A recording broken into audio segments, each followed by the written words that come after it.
Okay, so this is problem 3.5.19. They ask us to find the polynomial p of x with real coefficients having a degree 4, leading coefficient of 3, and with zeros 4 minus I and 3i. Okay, so the first thing is, when they give us the zeros of 4 minus I and 3i, those are imaginary numbers. And imaginary numbers always have their conjugate also being a 0. So if we know that 4 minus I is a 0, then we also know that 4 plus I is a 0.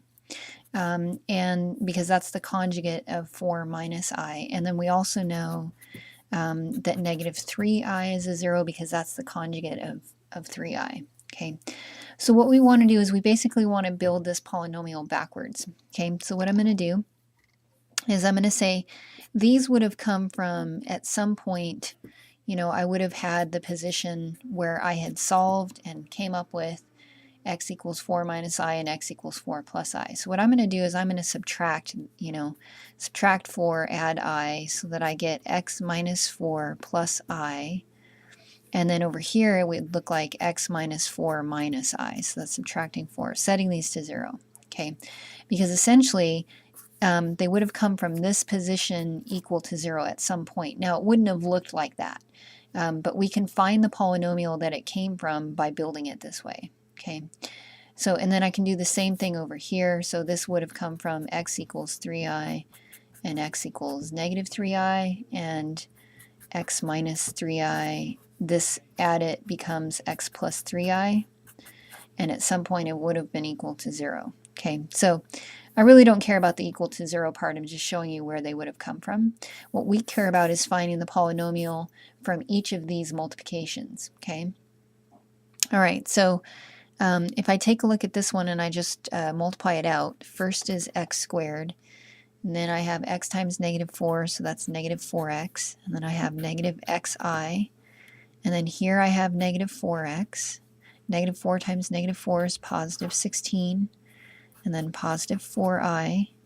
Then take the I through, I have plus xi minus 4i and minus I squared. Okay, so that's just this multiplication right here. Let's collect like terms here. So this is x squared. We have a negative 4x and another negative 4x. That's a negative 8x.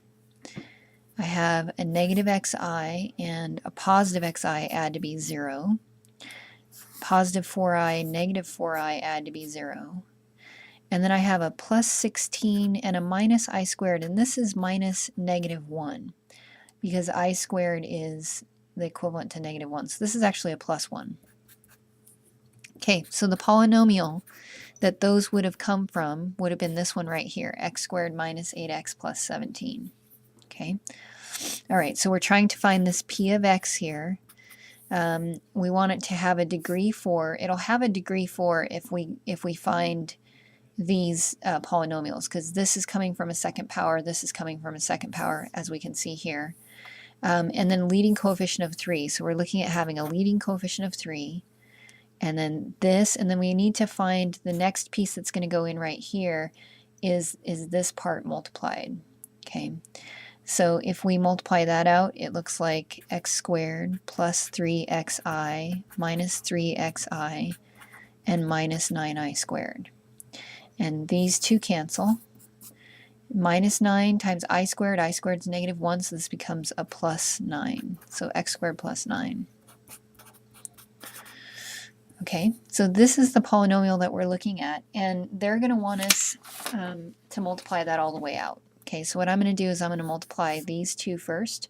I'll keep the 3 on the outside, and then I will, at the end, I'll multiply the 3 through. So this is going to look like this. P of x is equal to 3 on the outside. This becomes x squared times x squared is x to the 4th. Okay, and then we have plus 9x squared. Then I'm going to take the negative 8x through. So it's negative 8x cubed and negative 72x. Take the 17 through, 17x squared, and whatever 17 times 9 is, 63, 153. Okay. Let me just check myself here. Yeah, 153.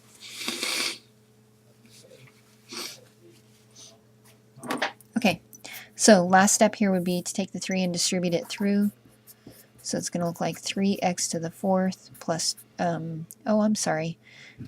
let's actually collect like terms on the inside of the parenthesis first, and then we'll take the 3 through. So we have a 9x squared and a 17x squared. So that's going to become 26x squared. And then there are no other like terms. And we can write this in descending order or not. I don't remember what their directions are. If they ask you to write it in descending order, then do that. Let's take the 3 and multiply through. So it's going to look like 3x to the 4th, and then plus 26 times 3 is 78. X squared. We have minus 24x cubed minus 72 times 3 is 216x, and then 153 times 3 is 459. Okay, so that is the polynomial that they're looking for.